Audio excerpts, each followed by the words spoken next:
नमस्कार विद्यार्थी मित्रांनो, मी सूरज राऊत तुमचा पार्थ कॉम्पिटिटिव्ह फोरमच्या आपल्या या फ्री ऑनलाईन लर्निंग प्लॅटफॉर्मवरती मी तुमचं स्वागत करतो। आज आपण घेऊन आलेलो आहोत बघा मानवी रोग। अगोदर आपण मानवी रोगाचाच अभ्यास करतो म्हटलं विद्यार्थी मित्रांनो, आपण जर मानवी रोगाचाच अभ्यास करतो म्हटलं तर आपल्याला कंबाईन मध्ये ग्रुप बी आणि ग्रुप सी मध्ये म्हणतो मी, आपल्याला ग्रुप बी आणि ग्रुप सी मध्ये आपल्याला यामध्ये एक प्रश्न आपल्याला पाहायला मिळतो। पण एक प्रश्न आपल्याला कोणत्याही टॉपिकवर म्हणजे की असं विचारला जात नाही की संसर्गजन्य रोग म्हणजेच काय, असंसर्गजन्य रोग म्हणजेच काय, तीव्र रोगाचे प्रकार कोणते, अशावर आपल्याला आतापर्यंत तरी आयोगाने आपल्याला असा प्रश्न विचारलेला नाही नेमका। म्हणजे तर आयोग नेमका आपल्याला कशा प्रकारे प्रश्न विचारते बरोबर ना, हे आपल्याला समजणं इथं महत्वाचं आहे। अगोदर मी जर आयोगाची जर गोष्ट करतो म्हटलं प्रामुख्यानं कशाची, आयोगाची, तर आपल्याला बघा ग्रुप बी, ठीक आहे ना, ग्रुप बी म्हणजे आपल्याला एक प्रश्न आपल्याला पाहायला मिळते ग्रुप बी मध्ये, आणि ग्रुप सी मध्ये सुद्धा आपल्याला एक प्रश्न आपल्याला पाहायला मिळते, एक प्रश्न, ठीक आहे ना। दोन्ही याच्यात आपल्याला एक एक प्रश्न पाहायला मिळते, पण तो जो प्रश्न आहे जो आपल्याला एक प्रश्न नेमका म्हणजे पाहायला मिळत आहे, तो प्रश्न आपल्याला कशा विचारते, ज्या रोगाबद्दलची लस उपलब्ध झालेली आहे। काय म्हणलं मी, ज्या रोगाबद्दलची जर आपल्याला लस उपलब्ध झालेली असेल तेच रोग आपल्याला परीक्षेतनी आयोग आपल्याला विचारते। त्या लसीबद्दल विचारेल की हे रोगामुळे हे रोग हा, या रोगाची लस कोणती आहे, कोणता रोग देणार त्या ठिकाणी, ठीक आहे ना।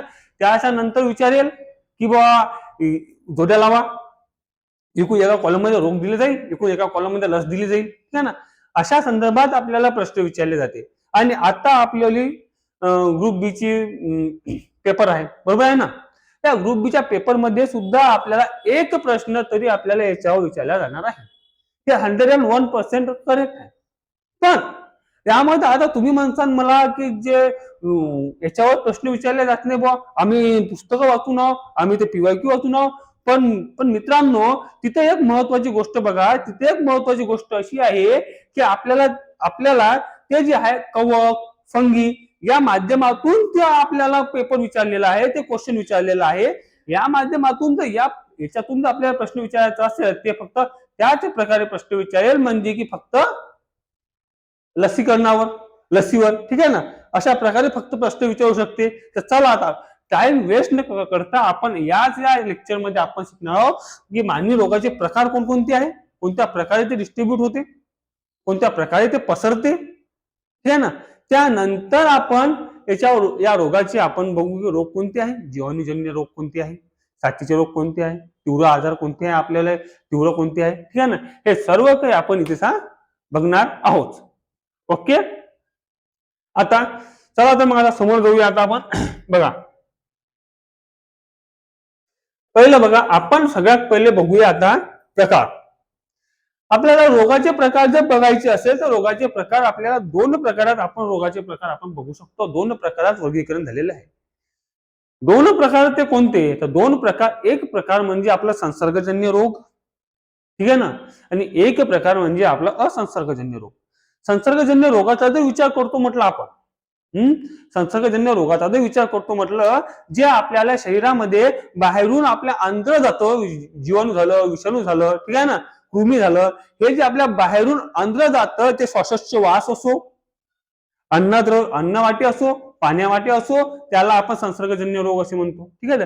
हे आपल्या शरीराने कुठेही तयार होत नाही, हे आपल्या शरीरामध्ये कुठेही तयार होत नाही, हे आपल्या शरीरामध्ये बाहेरच्या वाटून म्हणजे आपल्या श्वासोच्छवासाच्या थ्रू असो किंवा मग आपल्या अन्नाच्या थ्रू असो, कशाच्याही थ्रू आपल्या शरीरामध्ये ते येऊ शकते, याला आपण काय म्हणतो, संसर्गजन्य रोग आपण याला असं म्हणत असतो।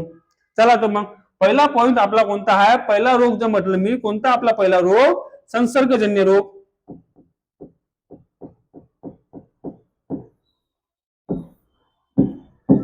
संसर्गजन्य रोग, आता संसर्गजन्य रोग म्हणजेच काय, आताच मी सांगितलं तुम्हाला, संसर्गजन्य रोग म्हणजेच काय, जे रोग आपल्याला जीवाणू,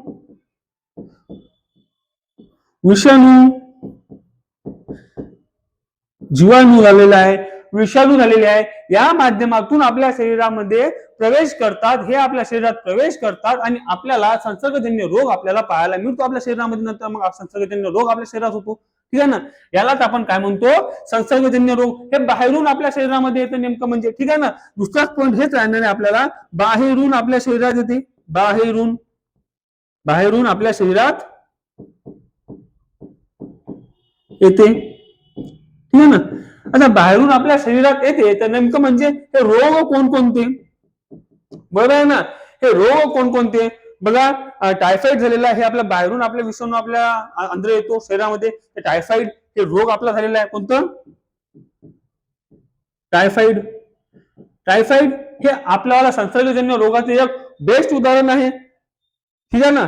एक बेस्ट उदाहरण आपलं कोणतं आहे? टायफॉइड. हे आपलं बेस्ट उदाहरण आहे. त्याच्यानंतर आपण बघूया आता असंसर्गजन्य रोग.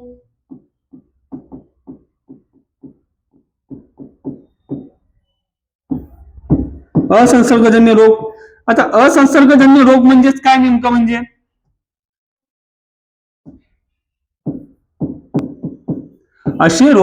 असे रोग जे आपल्याला जीवाणू विषाणूमुळे आपल्याला होत नाही. हे आपल्या शरीरामध्ये विषाणू झालं जे आपल्या शरीरामध्ये तयार होतं. जर आता म्हणलं मी, हे आपल्या शरीरामध्ये तयार होतं. जर आपण एक्झाम्पल जर म्हटलं, आपण आपल्या शरीरामध्ये काय तयार होतं, तर कॅन्सर, ठीक आहे ना. कॅन्सर हे आपला असंसर्गजन्य रोग आहे, ठीक आहे ना. असंसर्गजन्य रोग आहे. हे आपल्या शरीरामध्ये स्वतः बॅक्टेरिया विषाणू आपल्या शरीरामध्ये तयार होतं आणि त्यालाच आपण काय म्हणतो, असंसर्गजन्य रोग. ते आपल्याला जीवाणू विषाणू यामुळे आपल्याला हे रोग आपल्याला पाहायला मिळत नाही, ठीक आहे. हे झालेले आपले दोन प्रकार म्हणजे कोणते, संसर्गजन्य रोग आणि असंसर्गजन्य रोग. आता समोर जाऊया आपण. समोर बघा, समोर कोणता आहे आपल्याला, रोगांच्या कालावधीनुसार जर प्रकार जर बघायचे असेल, आपल्याला रोगाच्या कालावधीनुसार प्रकार जर बघायचे असेल तर ते आपले पडते तीव्र रोग आणि जुनाट रोग, बरोबर आहे ना. तीव्र रोग आणि जुनाट रोग असे आपल्याला रोग पडते, रोगाचे प्रकार पडते. कोणते? तीव्र आणि जुनाट. आपण पहिले बघूया जुनाट रोग, ठीक आहे. आपल्याला तीव्र रोग आणि जुनाट रोग आपल्याला पाहायला मिळते.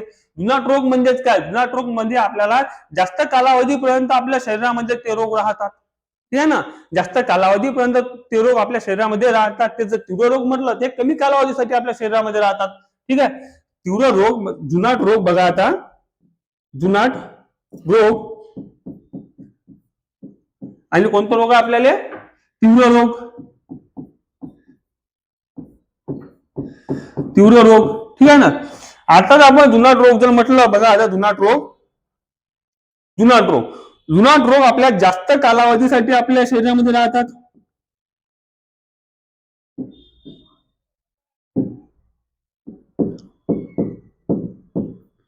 जास्त कालावधीसाठी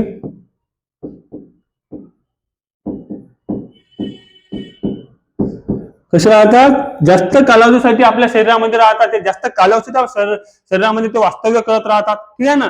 अगर जर आपण तीव्र रोग म्हटलं, ते कमी कालावधीसाठी राहतात, कमी कालावधीसाठी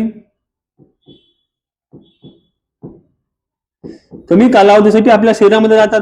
कमी कालावधीसाठी राहतात, पण दुर्गम मात्र खूप जास्त करून टाकतात शरीराची. जसे की कमी कालावधीसाठी म्हटलं, खोकला झालेला आहे, सर्दी झालेली आहे आपल्याला, ठीक आहे ना. त्यानंतर ताप झालेला आहे, तीव्र ताप म्हणतो आपण त्याला, ठीक आहे ना. हे सर्व आपल्या तीव्र रोगाची लक्षणे आपल्याला पाहायला मिळते, ठीक आहे ना.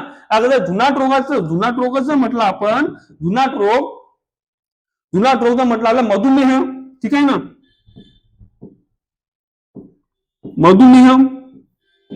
मधुमेह म्हणजेच काय? शुगर, ठीक आहे ना. आणि कर्करोग हे आपल्याला पाहायला मिळतं, ठीक आहे ना. जुनाट रोग मध्ये आपल्याला जास्त कालावधीसाठी आपल्याला पाहायला मिळतं ते म्हणजे मधुमेह, आणि आपल्याला काय पाहायला मिळते?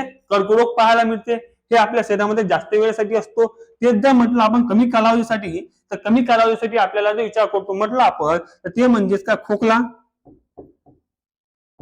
खोकला. त्याच्यानंतर आपल्याला ताप आलेली आहे, ठीक आहे ना. त्याच्यानंतर सर्दी, ठीक आहे ना. हे आपले कोणते आहे? आपल्याला तीव्र रोग आहे, ठीक आहे. हे कोणते आहे? तीव्र रोग. इथे लक्षात ठेवा फक्त, आपल्याला जुनाट रोग म्हणजेच काय आणि तीव्र रोग म्हणजेच काय. आयोग या ठिकाणी आपल्याला काही प्रश्न विचारला नाही की जुनाट रोग म्हणजेच काय झालेला आहे बाबा, तीव्र रोग म्हणजेच काय. पण आपला बेसिक कन्सेप्ट क्लिअर असणं हे महत्वाचं आहे, ठीक आहे ना. बेसिक कॉन्सेप्ट आपलं क्लिअर असणं हे महत्वाचं आहे आपल्याला.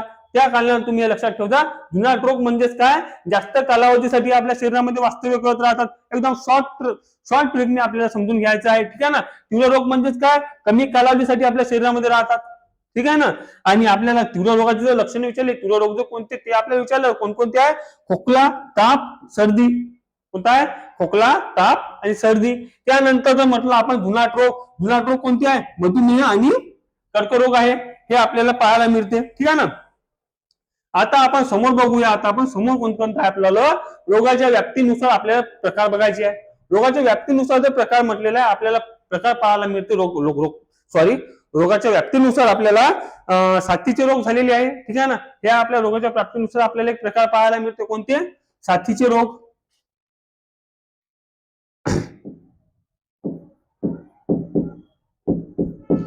साथीचे रोग. साथीचे रोग म्हणजेच काय, एखाद्या भागामध्ये एकाच वेळी आलेले रोग.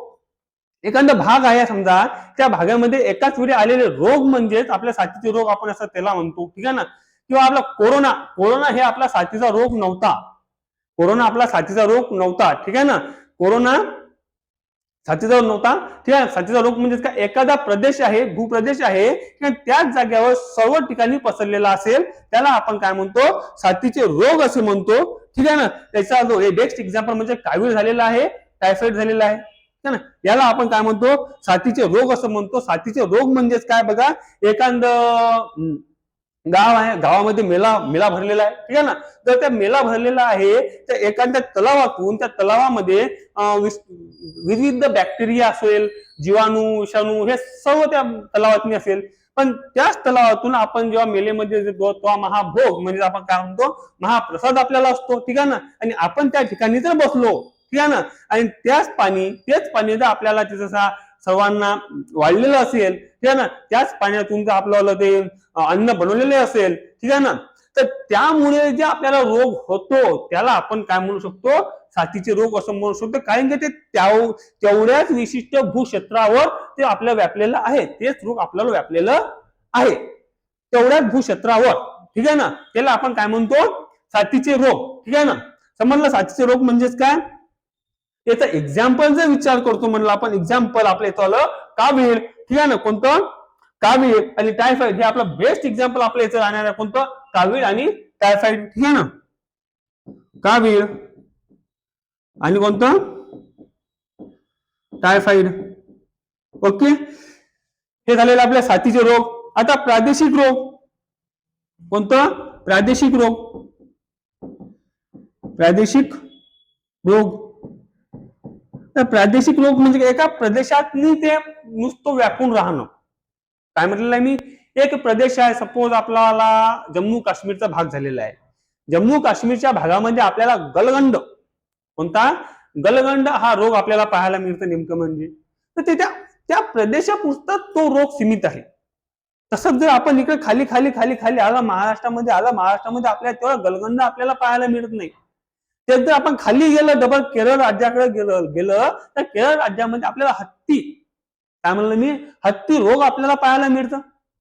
केरळ, संपूर्ण केरळ राज्यात नाही आहे ते, नेमकं म्हणजे काही त्या तिथल्या जिल्ह्यामध्ये आपल्याला पाहायला मिळतं, ठीक आहे ना. पण तेच हत्ती रोग आपल्या महाराष्ट्रात क्वचित एखाद्याला असेल, किंवा असू बी शकते, नसू बी शकते, ठीक आहे ना. अशा प्रकारे म्हणजे एका प्रदेशापुरते ते सीमित असणं, ठीक आहे ना. म्हणजेच काय, प्रादेशिक रोग. हे आपला प्रादेशिक रोग म्हणजे आपल्याला काय मिळणार आहे, जसे की मी आता सांगितलं तुम्हाला, गलगंड आपल्याला कुठे मिळतो, जम्मू काश्मीर, ठीक आहे ना. कुठे मिळतो आपल्याला, जम्मू काश्मीरच्या भागात आपल्याला मिळतो. त्यानंतर आपलं कोणतं म्हटलं मी, हत्तीपाय, ठीक आहे, हत्ती रोग. हे पण सुद्धा कुठे मिळतो आपल्याला, केरळ या ठिकाणी मिळतो. हे आपल्याला प्रादेशिक रोग झालेले आहे आपल्याला, ठीक आहे ना. प्रादेशिक रोग झालेले आहे. सार्वदेशिक रोग, आता कोणतं आपल्याला, तिसरं म्हणजे सार्वदेशिक रोग. सार्वदेशिक रोग म्हणजेच काय, सार्वदेशिक रोग म्हणजेच काय बघा, सार्वदेशिक रोग म्हणजे जगातनी ते सगळीकडे पसरलेलं असतात. हे आपला कोरोनाचा आहे. कोणता रोग आपला, या कोरोना आपला या गटामध्ये मोडतो, ना की आपला साथीचे रोग मध्ये मोडतो. सर्वदेशी रोग म्हणजेच काय, एकाच वेळी संपूर्ण जगात ते पसरलेला आहे. काय म्हणलेलं आहे मी, सर्व जगात ते पसरलेलं आहे, याला आपण काय म्हणतो, सर्वदेशी रोग. याला आपण काय म्हणून एक्झाम्पल जर म्हटलं आपण कोणतं आहे, कोरोना. कोणतं, कोरोना. हे आपल्याला या ठिकाणी आपल्याला पाहायला मिळतं. ठीक आहे ना. आता आलं लक्षात नाही. आता बघा इथं साथीचे रोग कशाला म्हणतात, बरोबर ना. साथीचे रोग म्हणजेच काय, एखाद्या भूप्रदेशावर ते व्यापलेले रोग. ठीक आहे ना. एकाच भूप्रदेशात आहे त्याला आपण साथीचे रोग असे म्हणतो. ठीक आहे ना. त्याच्यानंतर आपण प्रादेशिक रोग बघितलं. प्रादेशिक रोग म्हणजेच काय, ते एखाद्या प्रदेशावर आहे. जसे की आपलं समजून घ्या केरळ झालेला आहे, जम्मू काश्मीरमध्ये आपल्याला गलगंड हा पाहायला मिळते. तसेच जर आपण म्हटलं हत्ती रोग, हत्तीपाय, हे आपल्याला कुठं पाहायला मिळते, आपल्याला केरळमध्ये पाहायला मिळते नेमकं म्हणजे. ठीक आहे ना. असे एका राज्यापुरते, एका जिल्ह्यापुरते सीमित असणं, मग त्यालाच काय म्हणतो आपण, प्रादेशिक रोग आपण असं म्हणतो. तेच जर म्हणतात सर्वदेशिक रोग. सर्वदेशिक रोग म्हणजेच काय, एकाच वेळी संपूर्ण जगामध्ये पसरलेला रोग. काय म्हटलं आहे मी, एकाच वेळी संपूर्ण जगामध्ये पसरलेल्या रोगाला आपण काय म्हणतो, तर आपण इथं कोरोना म्हणतो. ठिकाणी सर्वदेशी रोग म्हणतो. एक्झाम्पल, बेस्ट एक्झाम्पल आपला 2019चं काय आहे, कोरोना. कोणतं, कोरोना. हे आपलं बेस्ट एक्झाम्पल आहे. ठीक आहे ना. हे झालेले आपल्याला रोगाच्या व्याप्तीनुसार रोगाचे प्रकार. आता आपण समोर जाऊया. समोर म्हणजे कोणता आहे बघा. आता आपण पहिला पाहून घेऊ आपण जीवाणूमुळे होणारे रोग. आता जीवाणू म्हणजेच काय मित्रांनो, बघा आता जीवाणूमुळे होणारे रोग. हे बघा, जीवाणू खूप खूप डेंजर असतो. ठीक आहे ना. आता बघा, जीवाणूमुळे होणारे रोग जर आपण बघायचं म्हटलं, जीवाणू आपल्या शरीरामध्ये अशा आकाराचा असतो, गोल आकाराचा. हे समजून घ्या, जीवाणू आपल्यामध्ये गोल आकाराचा असतो. पण या जीवाणूमध्ये जे असतो, न्यूक्लियस नसतो, पेशीद्रव्य नसतो, काहीच नसतो. नीलबटे सन्नाटा, काहीच नाही. त्याच्यात ना न्यूक्लियस आहे, ना मायटोकॉन्ड्रिया आहे, काहीच नाही. फक्त यामध्ये अशा प्रकारे गुंडाळलेला, कसाही गुंडाळलेला समजून घ्या, अशा प्रकारे डीएनए आपल्याला पाहायला मिळते. काय पाहायला मिळते आपल्याला, डीएनए पाहायला मिळते. जसं एखादा अपराधी, काय म्हटलं मी, जसा एखादा विमान हायजेक करून घेतो आणि आपल्या मागण्या पूर्ण करून घेतो, आणि मागण्या पूर्ण झाल्याच्या नंतर त्या पॅसेंजरला मारून टाकतो सपोज. हे मी तुम्हाला एक्झाम्पल देतो की एका प्रकारे हायजॅक करतो. ठीक आहे ना. असंच नेमकं म्हणजे काय होतो, हे जीवाणू आपल्या पेशीला हायजॅक करून घेतो मित्रांनो. कोणाला हायजॅक करून घेतो, हे आपल्या पेशीला हायजॅक करून घेतो. आणि पेशीला हायजॅक केल्याच्या नंतर पेशीमधून जे हे त्याला न्यूट्रियन्स पाहिजे आहे, ते न्यूट्रियन्स ते घेऊन घेतो आणि त्या पेशीला आपल्याला मारून टाकतो. हे आपला जीवाणू. जीवाणूचे काही असं करते, जीवाणूमध्ये आपल्याला त्याच्यामध्ये आपल्याला काहीच भेटत नाही. त्याच्यामध्ये आपल्याला भेटते तर फक्त डीएनए भेटते, बाकी आपल्याला त्यामध्ये काहीच भेटत नाही. ठीक आहे ना. एका प्रकारे ते पेशीला आपल्या हायजॅक करायचं काम करतं. काय करतं, आपल्याला पेशीला ते हायजॅक करायचं काम करतं. हे म्हणजे जीवाणूमुळे होणारे रोग. ठीक आहे ना. आता ते कोणकोणत्या पेशी कुठे करतात ते आपण बघून घेऊया. चला, आता पहिला जीवाणूजन्य रोग बघूया आपण आता, निमोनिया. ठीक आहे ना. निमोनिया हा आपला पहिला जीवाणूजन्य रोग आहे. बघा आता निमोनियामध्ये काय, बघा निमोनियामध्ये मी म्हटलेलं तुम्हाला लसीवर आणि कोणकोणत्या रोगामुळे होतो, कोणकोणत्या विषाणूमुळे होतो, जीवाणूमुळे होतो, हे आपल्याला समजणं महत्वाचं आहे या ठिकाणी. तर बघा आता या ठिकाणी आपला निमोनिया हा आपल्याला कशा संदर्भात मिळतो, कोणामुळे आपल्याला होतो हा रोग, बघा डायप्लोकॉकस निमोनिया या जीवाणूमुळे आपल्याला हा रोग आपल्याला होताना दिसतो. कोणत्या रोगामुळे, डायप्लोकॉकस निमोनिया. पण एक गोष्ट सांगा मला, आयोग एवढा सोपा प्रश्न आपल्याला विचारणार नाही किंवा निमोनिया हा रोग कोणत्या जीवाणूमुळे होतो, कारण की आपल्याला इथे सहज दिसून राहिलं ना भाऊ निमोनिया.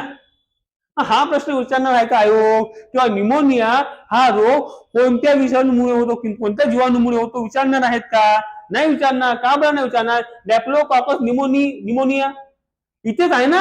डॅप्लोकॉकस निमोनिया म्हणजे काय, त्याच्यावाल्या जीवाणूमध्ये त्याच्यावर उत्तर आहे ना.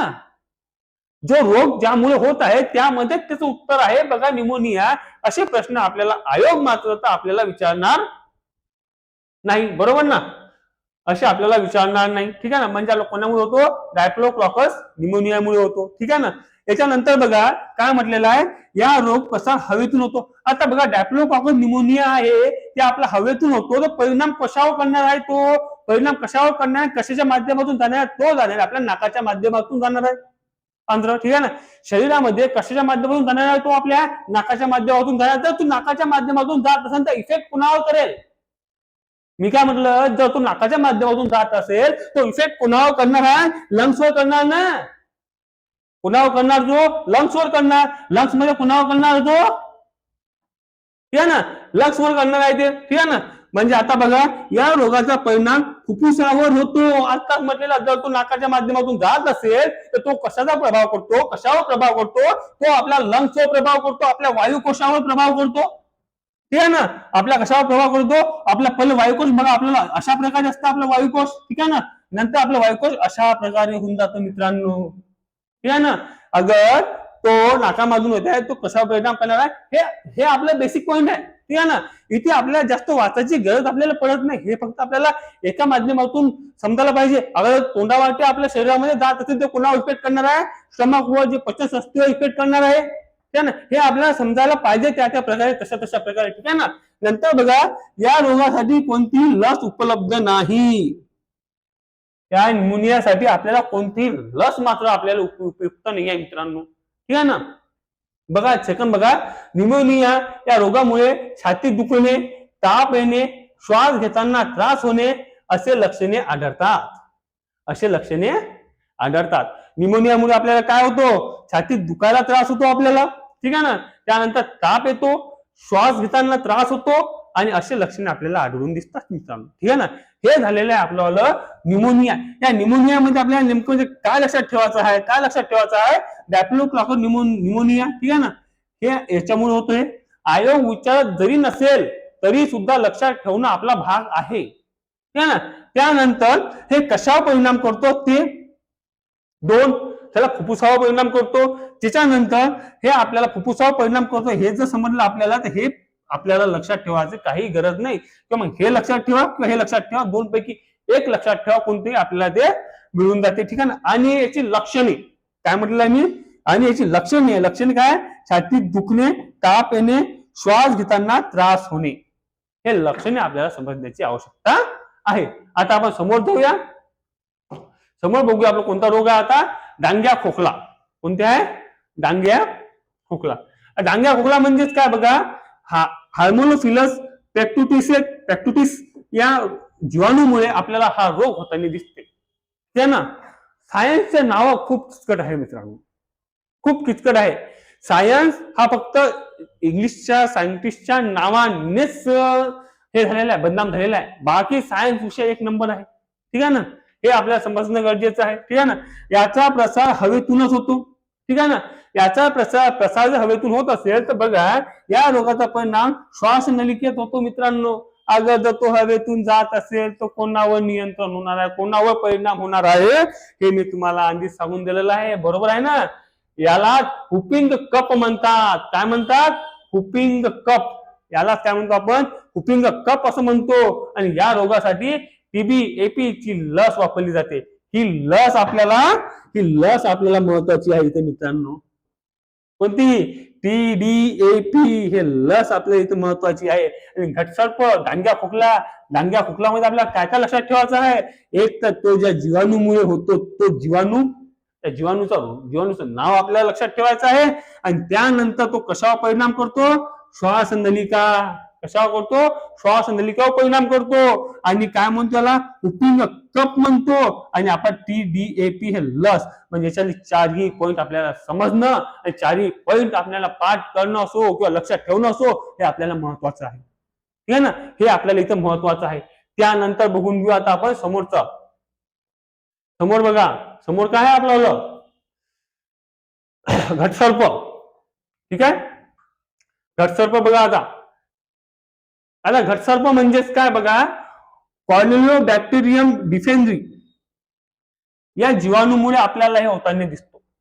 कशामुळे, कॉर्नियोबॅक्टेरियम डिसेंट्री या जीवाणूमुळे आपल्याला पाहायला मिळतो. हे आपल्याला का बरं पाहायला मिळतो, असं जे आपलं तोंड असतं तोंडाच्या आतमध्ये एक पतला असा पातळ असा पडदा तयार होतो. हे आपल्याला लहान मुलांमध्ये पाहायला मिळतो मित्रांनो. कुणामध्ये पाहायला मिळतो, आपल्याला लहान मुलांमध्ये पाहायला मिळतो. प्रौढ अवस्थेत हे आपल्याला रोग होत नाही.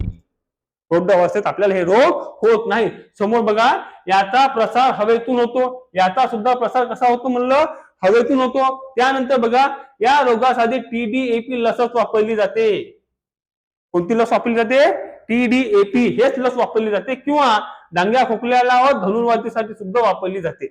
हे जे TDAP लस आहे कुठे कुठे वापरली जाते? डांग्या खोकला व धनुर्वातीसाठी सुद्धा वापरली जाते. झालं ना भाऊ, एकाच याच्यात आपलं सर्व काही बरोबर आहे ना. TDAP लस डांग्या खोकला आणि धनुर्वातीसाठी सुद्धा आपल्याला वापरलेली दिसते. त्याच्यानंतर बघा, हा रोग 5 वर्षाखालील मुलांमध्येच आढळतो. मी तुम्हाला आधीच म्हटलं, हा रोग आपल्याला कुठे आढळतो? हा रोग आपल्याला आढळतो लहान मुलांमध्येच आढळतो मित्रांनो. ठीक आहे ना.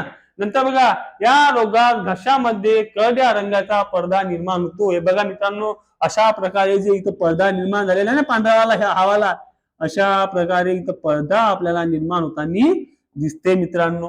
ठीक आहे ना. यालाच काय म्हणतो आपण? घटसर्प असं आपण म्हणतो. ठीक आहे ना. आता बघा मित्रांनो, याच्यामध्ये आपल्याला लक्षात काय ठेवायचं आहे? कॉर्निओबॅक्टेरियम डिसेंट्री या जीवाणूमुळे आपल्याला ते रोग होताना दिसते. त्यानंतर याचा प्रसार हवेतून होतो, हे लक्षात ठेवायची गरज नाही मित्रांनो. ठीक आहे ना. याची लस आपल्याला लक्षात ठेवायची आहे, आणि हा रोग 5 वर्षाखाली मुलांनाच होतो, हे आपल्याला लक्षात ठेवायचं आहे. त्याच्यानंतर आपण समोर बघूया. आता समोर आपण लास्टवर धनुर्वात बघा. आता धनुर्वात काय म्हणतो? धनुर्वात कशामुळे होतो आपल्याला? क्लॉरिडोस्ट्रिडियम टिटॅनिक या जीवाणूमुळे आपल्याला हा रोग आपल्याला होताना दिसतो मित्रांनो. ठीक आहे ना. याचा प्रसार हवेतूनच होतो. याचा सुद्धा प्रसार आपल्याला हवेतूनच होताना दिसते. ठीक आहे ना. त्यानंतर या रोगाचा परिणाम मध्यवर्ती चेतासंस्थेवर होतो. कशामुळे होतो या संस्थेचा प्रकार? मध्यवर्ती चेतासंस्थेवर आपल्याला हे पाहायला मिळतो. आणि या रोगासाठी TDAP ची लसच वापरली जाते मित्रांनो. ठीक आहे ना. TDAP ची लसच आपल्याला वापरली जाते. हे जे आहे मित्रांनो, आपल्याला हे जे जीवाणूजन्य रोग आहे ते आपण कम्प्लीट केलेलं आहे. बघा, याच्यातले काही रोग आपले राहिलेले आहेत ते आपण उद्याच्या लेक्चरमध्ये बघून घेऊ. ठीक आहे ना. तसं जर म्हटलं आपण आजच्या लेक्चरमध्ये बघा,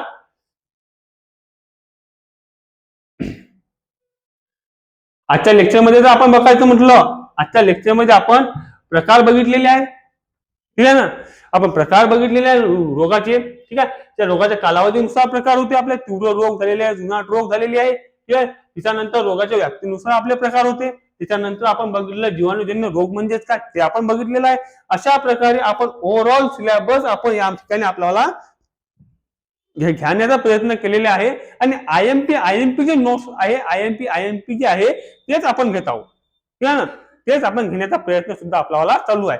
ठीक आहे मित्रांनो, आपण आता उद्याच्या लेक्चरला भेटू. याच लेक्चरची मालिका घेऊन आपण समोर आपण बघूया की जीवाणूजन्य रोग म्हणजे कोणकोणते आपल्याला रोग आपल्याला पाहायला मिळते. ठीक आहे ना. त्याच्यावर आपल्याला लस कोणकोणती आहे, त्यानंतर लस कोणकोणती आहे, कशावर परिणाम करतो तो रोग नेमकं म्हणजे ते आपण बघून घेऊया. आणि अशाच व्हिडिओसाठी जर तुम्ही आपल्या पाच कॉम्पिटिटिव्ह फोरम या युट्यूब चॅनलला लाईक आणि सबस्क्राईब जर केलं नसेल ते करून घ्या.